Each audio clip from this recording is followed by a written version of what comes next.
Hi everyone, thanks for listening.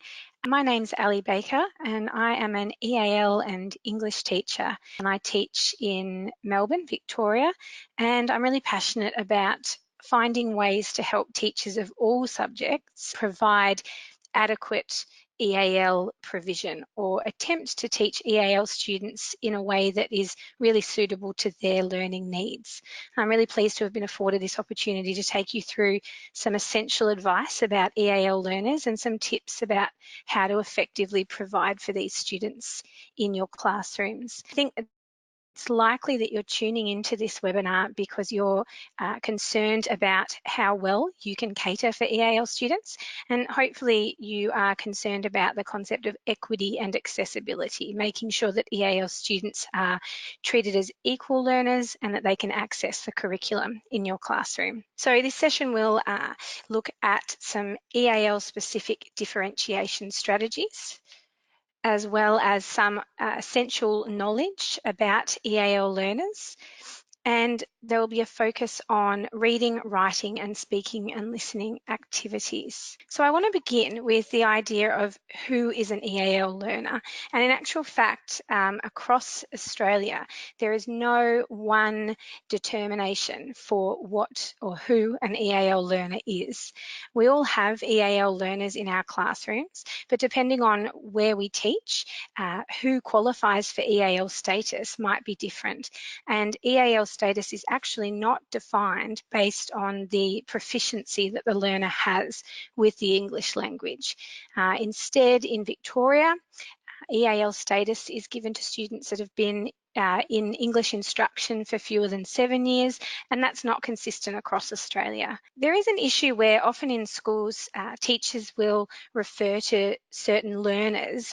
They might be having issues with a student in the classroom. That student might be very quiet or lacking the language to be able to contribute in group discussions or whole class discussions.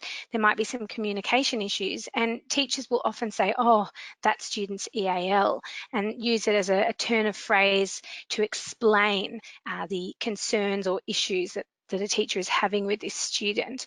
And I think it's really important to say from the outset that that is a label that's accurate. There are certainly EAL students that we might be having issues with in our classroom. They are having trouble understanding, and the fact that English is an additional language for them may well be a key reason why.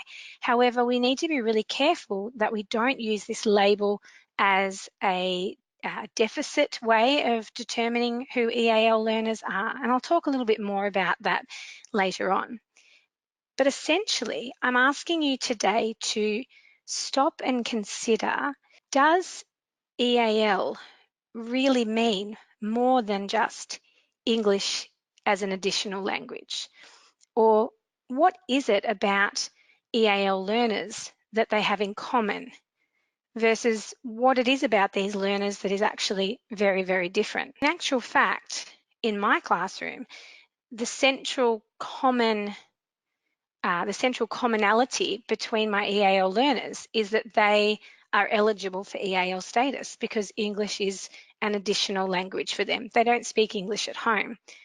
But in actual fact, there's a range of attributes of my students that are vastly different. Some of the key facts that you need to know about EAL students is that we have an increasing number of EAL students in our classrooms. We have nationally 1 in 4 students are considered to be EAL, and there's a couple of acronyms that you might want to get across. Basically, the idea of LBOT and CALD.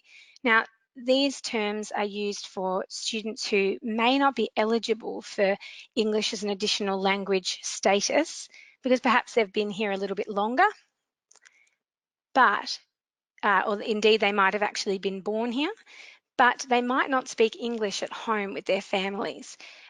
Their family home language and home culture may be vastly different to mainstream learners. And in those cases, we might use acronyms such as LBOTE, which is language background other than English, or CALD, so culturally and linguistically diverse. The thing is, often we might say that a student is EAL, but actually they're just from a language background other than English.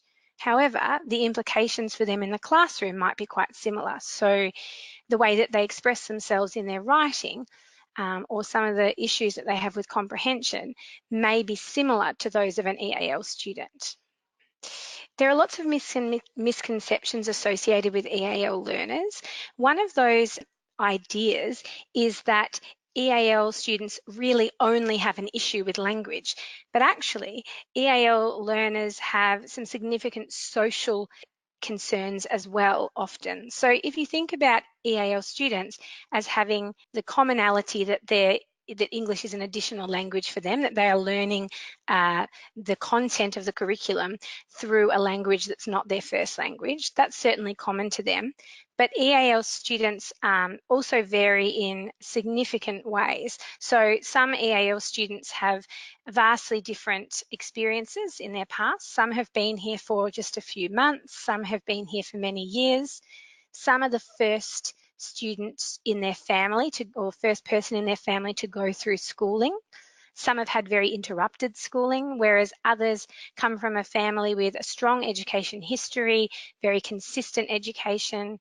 Many students are international students and they've been here for a very short period of time, but they perhaps don't live with their family. And so there's some social issues concerned with the way that we provide for those students in the classroom as well. So there's a range of aspects to EAL teaching or a range of considerations for EAL teaching, more than just language, even though language is what unites these students, or English as an additional language is what unites these students.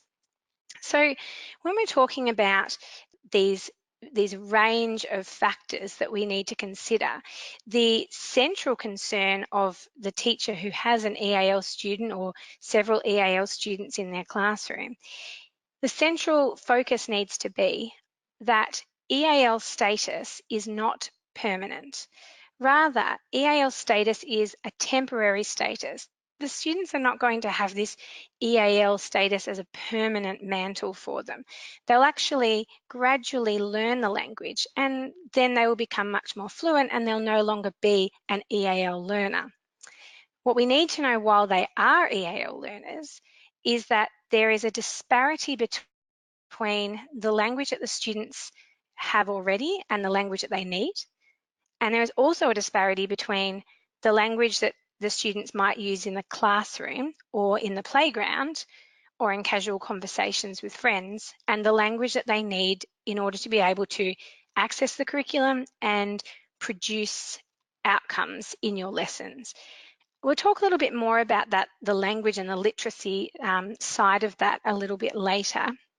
But ultimately, what we need to recognise is that we might have certain ideas about an EAL learner, we might be quite prescriptive, but actually there's enormous diversity in the EAL student population. It's essential that when we are looking at EAL provision, that we don't see EAL status as a deficit.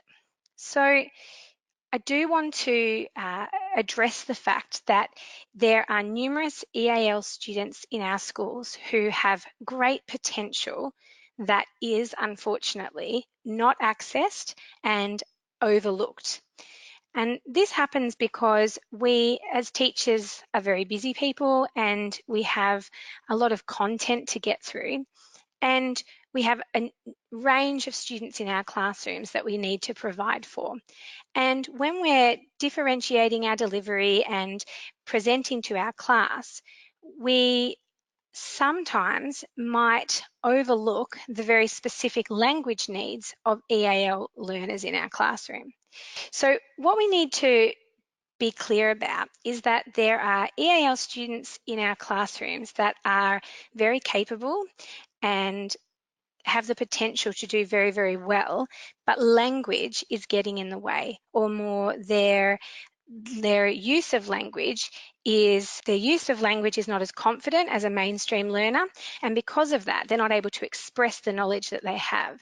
So they might have very sophisticated understanding, but they're not able to access the curriculum as capably as a mainstream learner who has the language, or they're not able to express themselves clearly. those are the sort of students where if you're assessing their work, you can decipher what they've written and you can tell that they know what they're talking about, but what they've written is not as logical or clear as a mainstream learner. So they have the potential to be very high performing, but they're not able to express themselves. So those students are often overlooked. Now, I really want to make a disclaimer here before I keep going that, again, there is a spectrum of EAL learners. We actually know that there are a significant number of learners who are at a disadvantage because of traumatic backgrounds or interrupted schooling. And we also know that the older a student is when they come to Australia or come into an Australian classroom, then the more difficult it is for them to become academically literate. So I want to acknowledge that there are a significant number of students who are very disadvantaged, but at the same time, there are also students who have great potential at the very top tier of our classrooms, and it's just a little bit of tweaking of the way that we deliver that will help them become much more effective. We know that because of some research and some data that's come out of the UK, that there are students who are outperforming mainstream students, even though they're from an EAL background. And we've seen some significant patterns in NAPLAN as well, where migrant students or students from a migrant background are also outperforming native English speakers. But again, it's not every EAL student that has this potential. So there's great diversity in the EAL student population, but we need to be recognising this potential. I've also put a little note there about the idea of plurilingualism, because actually there are many EAL students who are actually at a significant advantage when compared to mainstream pupils. So if you've been learning English as an additional language, that means that your brain is already tuned to the patterns in language, to the act of translation, to the act of deciphering and decoding. So your brain is actually already highly attuned to language. And and there is significant research that has been done into the advantages that students who have English as their additional language, the advantages that these students actually have over students that have just the one language. And then you might have had students in your classroom who are able to weave in and out of their own language and English in the same conversation. And they do this quite seamlessly. And this is known as plurilingualism. And this is an incredibly advanced advanced brain activity. And so there are actually some significant advantages that EAL learners have over mainstream students. Let's talk a little bit about the main needs that we need to be conscious of as teachers with EAL students in our classroom. So the first one is language, which I spoke about a little bit earlier, but essentially, if EAL students have sufficient English, then they are able to access, participate and succeed in our school curriculum. But the issue is that often EAL learners don't have that sufficient English to access, participate and succeed. And so we have to, as teachers, recognise the gaps in the language that these EAL learners might have, and we need to help them by expressly developing their proficiency in language.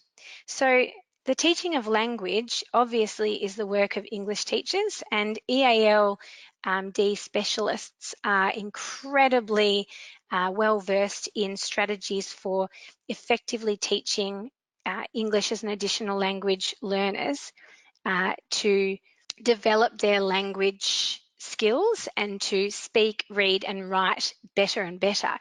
But if you are a maths teacher, if you are a science teacher, if you are an art or food technology teacher, then your own classroom also needs to be a literacy classroom. It is also your responsibility to teach your students the language of your subject.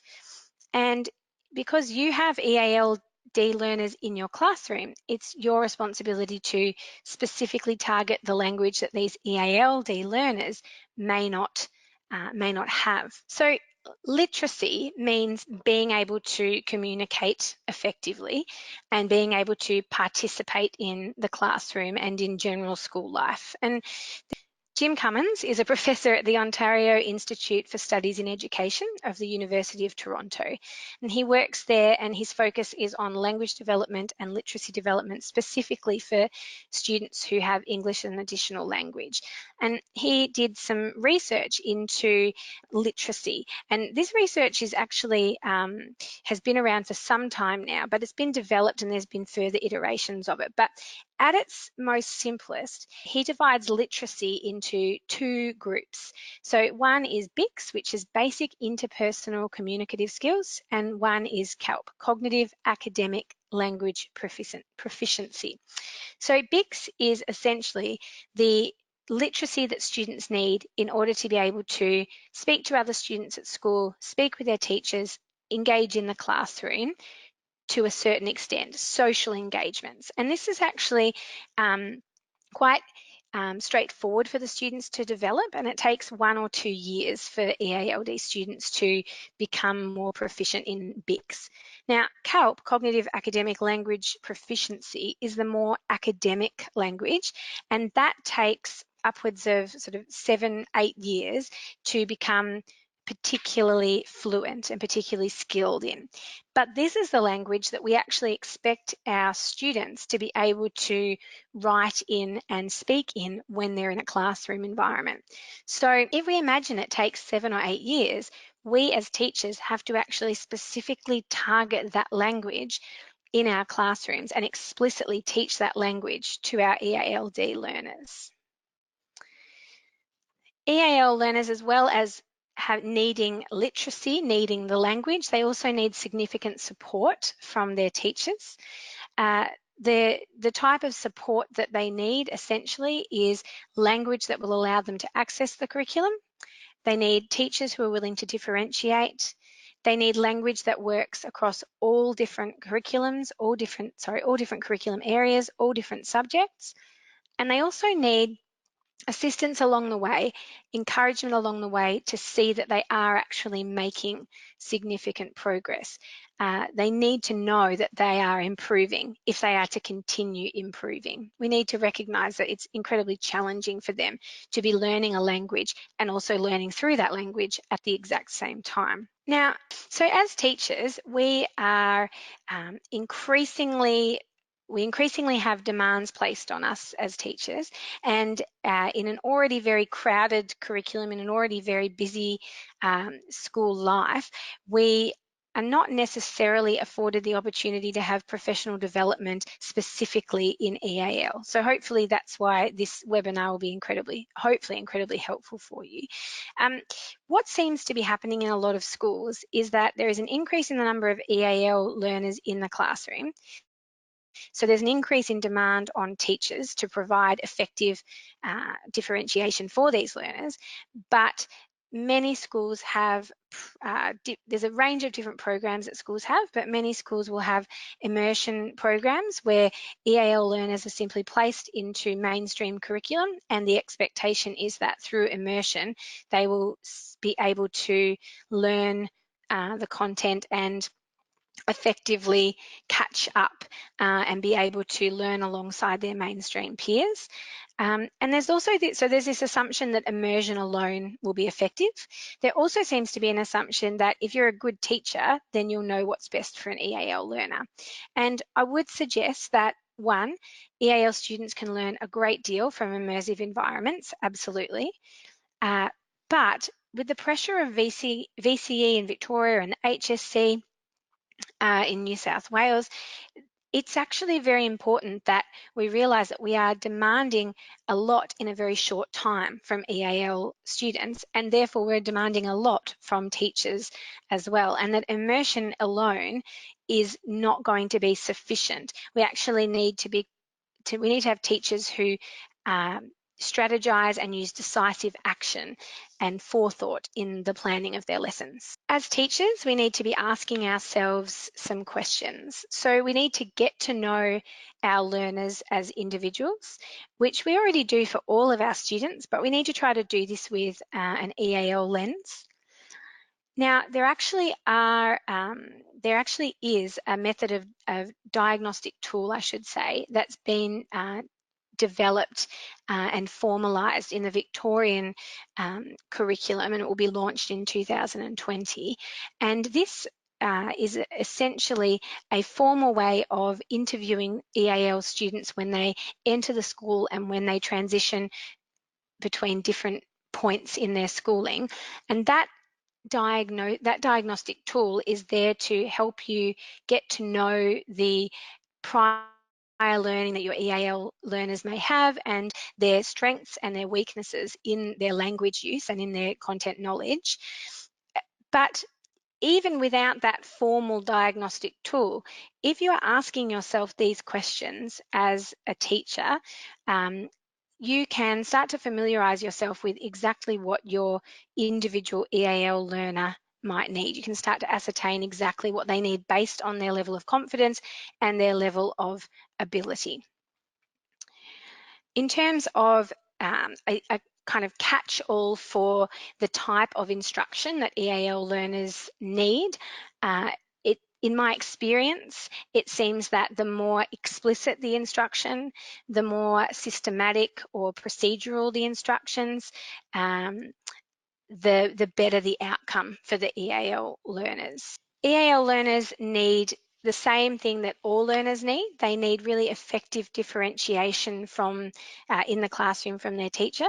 They need their teacher to have considered differentiation of content, product, process, and learning environment. So what this means is the classroom, in terms of content, it means that you might ask yourself, what can I give to an EAL in terms of the content that I give my classes? In what way might I alter this information for an EAL learner, or in what way might I give them that content but give it to them perhaps in smaller chunks? Perhaps I will do a kind of KNW chart with them. What do you already know? What do you need to know? What do you want to know? And then use that to inform how much content that EAL learner needs. So that would be content. In terms of the process, this is referring to how the students understand information. So to differentiate process means that you might offer the EAL students choices about how they go about completing the task. In terms of product, this needs to be something that they actually produce. So with EAL learners, you might differentiate. If you have a particularly confident EAL learner, you might ask them to explain it to you verbally, if perhaps they're verbally confident, but their written language is not as refined. Equally, if you have a student that is incredibly low confidence in terms of speaking but is happy to write, you might adjust and have them write a task or write their product in order to show their knowledge. And then the learning environment is just the general environment of your classroom. And so it's about making choices based on the preferences that your EAL learners might have in the space. So to differentiate doesn't just mean making a task shorter for the EAL learner because they have less developed language, therefore they just have to do tasks that are shorter. We need to be a little bit more mindful of different options when it comes to differentiation. And all of these are based on getting to know our students very, very well. As well as teaching the content, we need to make sure that we're teaching the language of our subject. So if, for example, you are a teacher of business management, I've chosen some keywords, and the next little slide will go into business management. So essentially, you're teaching the curriculum to your students, but at the same time, you're also teaching them the language that's required to be literate in your subject. So we need students that are food technology literate, they need to be maths literate, they need to be science or chemistry literate, and they need to be business management literate. So in a business management class, you might need to teach certain vocabulary to your students if you want them to use that vocabulary in their writing. Also, you need to be mindful of the patterns that your subject has in the writing that you expect EAL students or any student to produce. So the pattern of sentences or the pattern of answers. EAL students may need you to draw their attention to the way that a sentence is structured. Because if we think about it for a moment, in business management, the way that a short answer to a test might be structured might be vastly different to the way that a short answer may be structured in a different subject or a different part of the curriculum.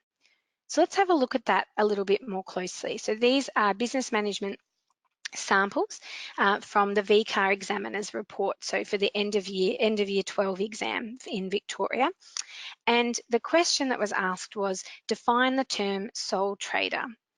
And a high scoring response wrote, a sole trader is a small business owned and operated by a single proprietor, often with the primary objective of making a profit. But my question for you is, if your student had written, when one person owns and runs their own small business which is aimed at making money, we call it a sole trader. So the second sample is grammatically accurate, and the answer is quite accurate in terms of the content, but the way in which it's structured and the language choices that have been made make it less sophisticated, less academic than the first sample, the high scoring response. So part of it is the order or the syntax, so the placement of words in the sentences. So if you have a look in the weaker response, it ends with the term sole trader, whereas in the high scoring response, it actually begins with the phrase a sole trader. So in business management, beginning the sentence with the subject and sourcing that subject from the question is a strength in a response. And so that's something that you would need to teach. You need to teach that pattern or alert your EAL students to that pattern. Similarly, if you look at some of the vocabulary, so in the high scoring response, the student uses terms like proprietor or primary objective or profit. And these words in the weaker example are replaced with owns and runs and making money, which are accurate, but the phrasing of somebody having a more casual conversation with a friend, not somebody writing an academic piece of writing. Let's move on to a little bit about reading. And then we're going to do some strategies specific to reading. So when we're thinking about reading and the problems that EAL students face in our classroom, we need to be quite sensitive to the content that we present to these EAL learners and to whether or not we are overwhelming the student. I think about it in terms of a set of instructions for building something. So if I've been to IKEA and I've purchased some kind of bookcase, and then I come home and I look at the instructions and the procedure is overwhelming to me, then I'm going to have a lot of difficulty, even though I've got the Allen key, even though I've got all the pieces in front of me. I'm going to really struggle to put it together if I can't understand the procedural text in front of me, or if I find it overwhelming. Similarly, if someone asked me to program my television that I've just bought, I'd probably find the task pretty overwhelming, even with the instruction manual in front of me. The text alone can be quite alienating and can really overload the EAL student. So the EAL student will look at a text and they will try to comprehend it, they'll try to understand it, but very quickly, if you don't help them or guide them or scaffold the experience for them, they will have this experience of cognitive overload. That's why I'm now going to talk to you about this first strategy that I'd like you to think about how you might use this in your own classrooms. So this strategy is a reading or comprehension strategy. It's often used by teachers of EALD learners in helping them with language acquisition, but it equally has a place across the curriculum in other courses and in other subject areas. Essentially, the teacher needs to ask themselves these questions. What are my students likely to miss in this text? What do I want them to notice in this text? What have I noticed as their teacher that I think is essential? And is there any language in this text that I'm presenting to them that would actually really improve their own writing if they were to learn that vocabulary and adopt it in their own writing. The spoiler is essentially a strategy that can be used when presenting any text to your students. So this could be you're about to show a film or a short documentary. It could be that you're about to read a short passage of theory from a science textbook. I'm going to show you an example of how it gets used in a history textbook. So if we think about a traditional classroom setting, we would usually have our students and we would present them with a text. We might even say to them, turn to page 12 of the textbook and let's read. So rather than doing that, before the student has even seen the written text, we actually don't show it to them. Instead, we show them a series of images like this, and we also show them some key words. Now, the images have two purposes. One, it helps us as teachers to remember the story that we're about to tell the students. And two, it helps the students to attach a visual to the words that you're going to speak to the students. And essentially, all I'm going to do is tell the story of the text to the students. I'm going to model it for you now. Okay, class, today we're going to read a short text about trading and bartering. Long ago, before farming and permanent towns were set up, a system known as bartering was set up. To barter meant to trade something. Now, in history, as with nowadays, people needed and wanted supplies, certain stuff. So groups of people who hunted and gathered would be nomadic, which means they'd move around from place to place. So even though they were doing this moving around, they weren't always able to get all the things they needed. They weren't able to be what we call self-sufficient. So that's where the idea of trading and bartering came about. There have actually been archaeological digs, and these people have discovered that bartering or swapping of supplies was often done for resources such as grain for bread making or building supplies or stone for tools. So that's my little summary. That's my little spoiler. Now, I hope you could tell as I was reading that the images matched certain portions of the text. I'm about to show you the text, and I think it will all knit together when I do so. But if you look at each of the images that I've chosen, there's nothing too complicated about them. As a teacher, you would have your text, and before presenting your text, you would go through it and choose the key words or key moments in the text that you want your students to notice. And then you would perhaps use some Google images, you might use hand-drawn images, really anything you have access to, and you place images onto a slide and you show those images and perhaps point to them while telling your story. You can see as well that I tried to use terms like barter, nomadic, self-sufficient, resources, archaeological in my telling, in the hope that if students were unfamiliar with these words, once they've seen the real text in a moment, they'll actually see those words again. And so they're having access to those words several times. So all I do is I read the story of the text and I point out these images to the students. And then I show them the actual text. So at that point, you would say to your students, turn to page 12 of your textbooks and let's have a read. Now, this is where you could, as the teacher, ask a student to read for the class, or you can read to them. So I'm going to read to you now. And as I read, I want you to think about the images that I just showed you and which parts of this text were attached to those images. You might, in a classroom setting, keep the images up on the screen if the students had a copy of this text photocopied in front of them. I'm going to show you those images quickly again and those keywords. And now I'm going to read the text to you. The development of trade. Trade and bartering of goods began long before the beginning of farming and the development of permanent settlements. Even nomadic bands of hunter-gatherers were not completely self-sufficient, as the areas they commonly visited could not supply all the resources they needed. So communities would set up bartering systems and exchange goods with neighbouring groups. Over time, these practices became more complex and widespread. Archaeological evidence for this includes shells from the Black Sea that appear in Ukraine, hundreds of kilometres to the north, dated as early as 18,000 BCE. Most early trade was in grain, building materials, and stone for the making of tools.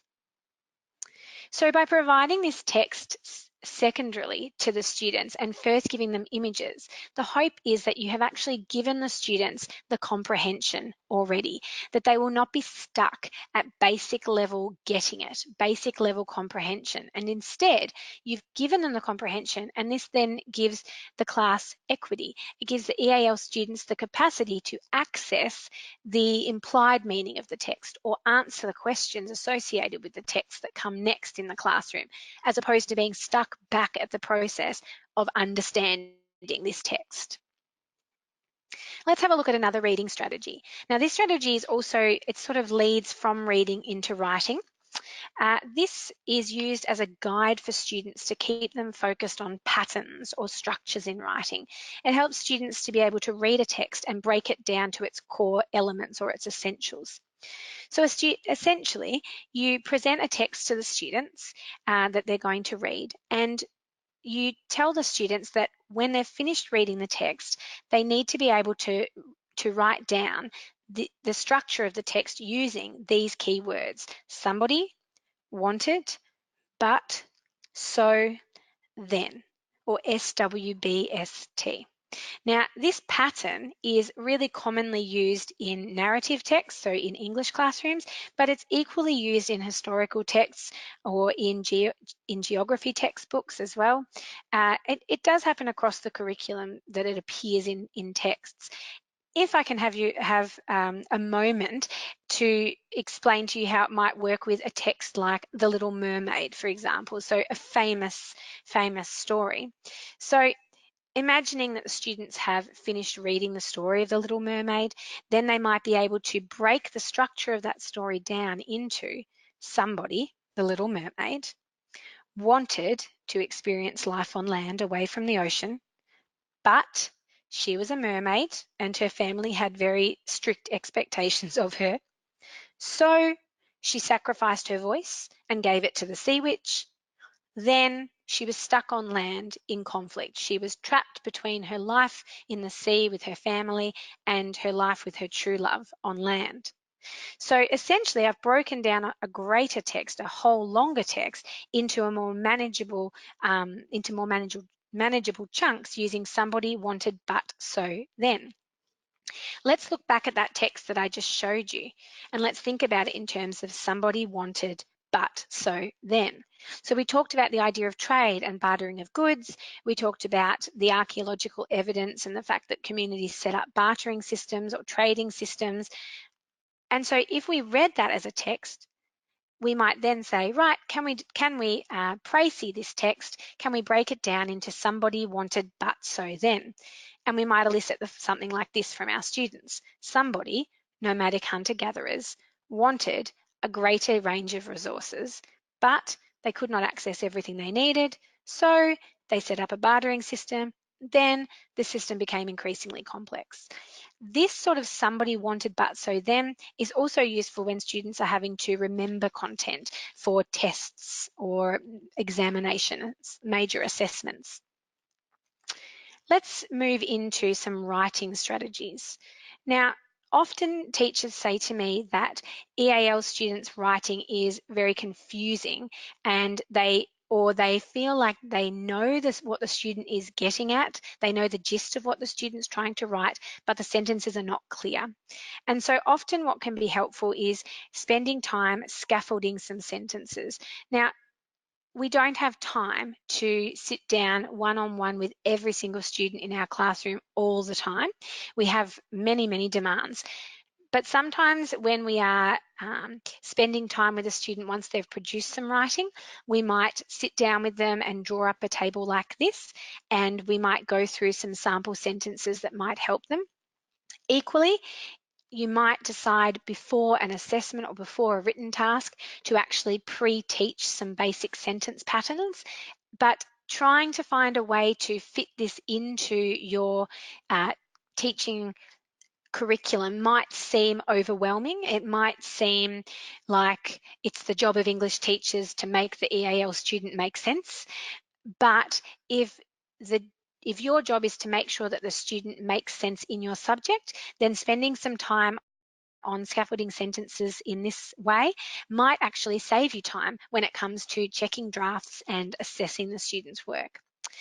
This is very, very simplistic grammar, a very, very simplistic linguistic analysis. There are a lot more layers that we could go into when it comes to breaking down a sentence and doing a close sentence study, but we don't want to overwhelm I don't want to overwhelm you who are listening today, and equally we don't want to overwhelm our students. We want to make this a very simple and accessible task. So we break the sentence down into subject, verb and object, and we give the students some samples. Now we can give them a range of samples, as you can see in this table. So I've given an ordinary day-to-day sentence, which is the first example. The students studied for the test. I've given an example using familiar content. Goldilocks ate the porridge. And then the three bottom rows are actually sentences that come from the VCAR biology exam report. So students with high quality responses included these sentences in their responses. The cotton plants will grow more. Farmers cannot use saved seeds. BT cotton reduces the environmental impacts of pesticides. So by showing students these very simply scaffolded sentences in a table like this, it can help guide the students when they come to structuring their own samples. Let's look at a second writing strategy. So this is known as nominalization. Now, essentially, nominalization is just making words, usually verbs, into nouns. And when we do that, it lends academic voice or an academic tone to a text. So if you have a look at these two sample texts, you will see that one of the two is more sophisticated than the other. So the first one, Albert tells Rita that his mum struggled to be recognised and was always overlooked. He recognises that Rita is different and encourages her to make a difference and keep resisting forward, saying, "You can do it, Rita," and repeating himself to stress the importance, saying, "You can." This makes Rita feel more confident and she decides to keep going despite feeling that she's not progressing enough. So that paragraph is accurate and largely grammatically accurate, and the content is accurate. It's actually student work looking at a film called Made in Dagenham. But the second paragraph is more sophisticated, it's more academic, and that's because the student has been told to turn verbs into nouns. So let's look at how they've done that. Albert's advice to Rita, conveyed through sharing his anecdote about his own mother's struggle of recognition, is an act of encouragement that buoys her to continue her resistance to Ford. His recognition of Rita as a potential leader and his use of repetition as he holds her gaze and tells her, "You can do it, Rita, you can," reinforces his point and is the impetus for her to keep going despite early setbacks. So if you have a look at the final phrase, despite feeling that she is not progressing enough, becomes in the second sample, despite early setbacks. So setback is the noun instead of progressing enough or not progressing enough or feeling that she's not progressing enough. And then in the opening sentence, Albert tells Rita, in the second sample becomes Albert's advice to Rita. In that same first sentence, conveyed, he says, sorry, in the second sample, conveyed through sharing his anecdote about his own mother's struggle of recognition. In the first sentence and second sentence, we have struggled to be recognised and was always overlooked. So that verbing is less academic and also it leads students into retelling the story. So simply getting students to look closely at their writing and turn the verbiness into nouns can be a really effective way of helping students write better. Let's have a look at some speaking and listening strategies. So often teachers tell me that they don't call on EAL students in their classroom when it comes to question time or discussion time, because they don't want to embarrass the EAL student. They don't want the EAL student to feel confronted or put on the spot. The issue there is, I mentioned earlier, equity. If you decide that a student cannot or will not answer and you don't afford them the opportunity to answer, you are not giving an equitable experience in the classroom to all of your students. So rather than avoiding calling on EAL students or only calling on EAL students for simple questions or for simple speaking tasks, instead, we actually need to pre-teach or scaffold some sentences that students can use. And I usually put these sentences up in my classroom because I am lucky enough to keep the same classroom for my classes. But if you're not, you can just place them, you can write them on the board as and when the task arises or the need arises for a particular task. So let's imagine we're in a geography classroom, and as a teacher, you've been having a whole class discussion, or you've presented a text to the students, and then you might say to them, let's discuss countries that have an aging population and how this came to be the case, some of the challenges faced by aging populations, and let's talk about some of the approaches that countries have had or have been trialling to address this issue of aging populations. In your classroom, if you have students with who are mainstream learners, who are completely confident speakers, then they don't need any scaffolding. But there are students with low literacy or EAL status or from a language background other than English, or they're just not confident speakers, and they actually need sentence stems to scaffold them so that they're able to contribute to a paired or group discussion. So after saying to the class, let's discuss countries that have an aging population, I might then say to my class, okay, an example might be, as I'm walking around the room and you're having your paired or group discussions, I should be hearing you say things like, one country that has an aging population is, or one of the challenges that so-and-so country is facing is, or these countries are trying to do this in order to solve the problem. And then I would actually write those sentences or phrases on the board so that EAL students can look up at the board and see those structures before they turn to a classmate to have a discussion. If students have high language needs, you need to do something closer to a close exercise with just 1 or 2 words. If they have just middle of the road language needs, you might give them the start of a sentence but not finish it. And if they have very low language needs and they're quite confident, you might just say something like, okay, so as I'm walking around this class, I need to be hearing countries, I need to be hearing challenges, I need to be hearing solutions or approaches. So at any level, you're still putting something on the board and you're still asking them to use specific sentences or keywords to facilitate them participating in class discussion. A second speaking and listening strategy, which is very popular in EAL classrooms, but equally can be used across the curriculum, is known as dictogloss. If you were to Google dictogloss, you would find a range of websites where they explain this strategy. And also you'll find really handy little YouTube clips of teachers modeling the strategy as well.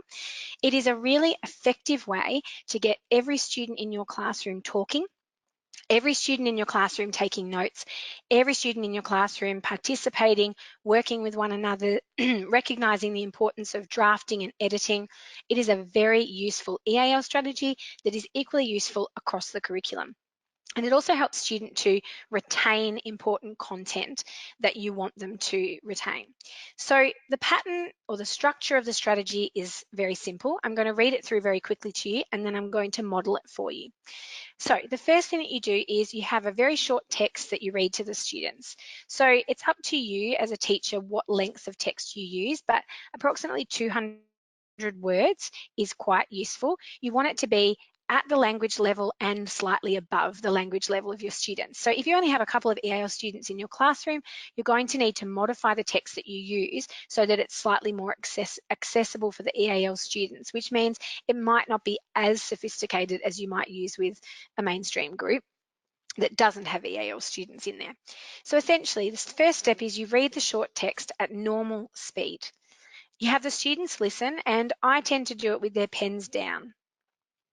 You then give them 5 minutes after you've finished reading to pick up their pens and write down as many things as they can remember of what you said.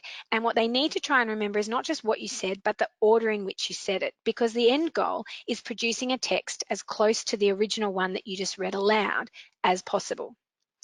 So you've read it at normal speed, they've had a chance to listen with their pens down, then they pick their pens up, spend 5 minutes taking as many notes as possible. They then put their pens down again and you read the text again at normal speed.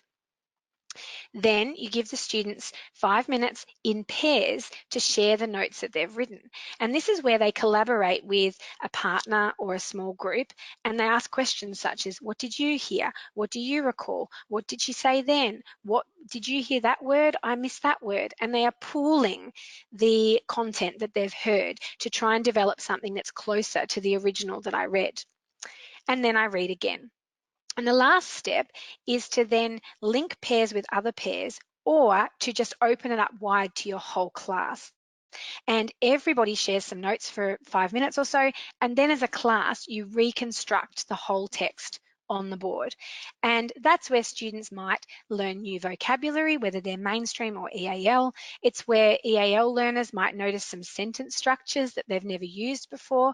And it's where all students have access to refined ideas that they perhaps didn't have access to before. It's also a very good listening strategy for EAL students as well. So I'm going to read you a text and I want you to have a go. So at this point, you're going to need to listen to me read the text with your pen down. And then you might want to pause the webinar because this is the last activity anyway. You will pause the webinar and you'll have a go at trying to remember as many things that I've said from the original text as possible. So this is the text. A patriarchal society means a male-dominated power structure. Men might dominate and the system might be skewed to favour men. In favouring men, women may be disallowed power and disallowed potential, and men may have a level of privilege not afforded to women.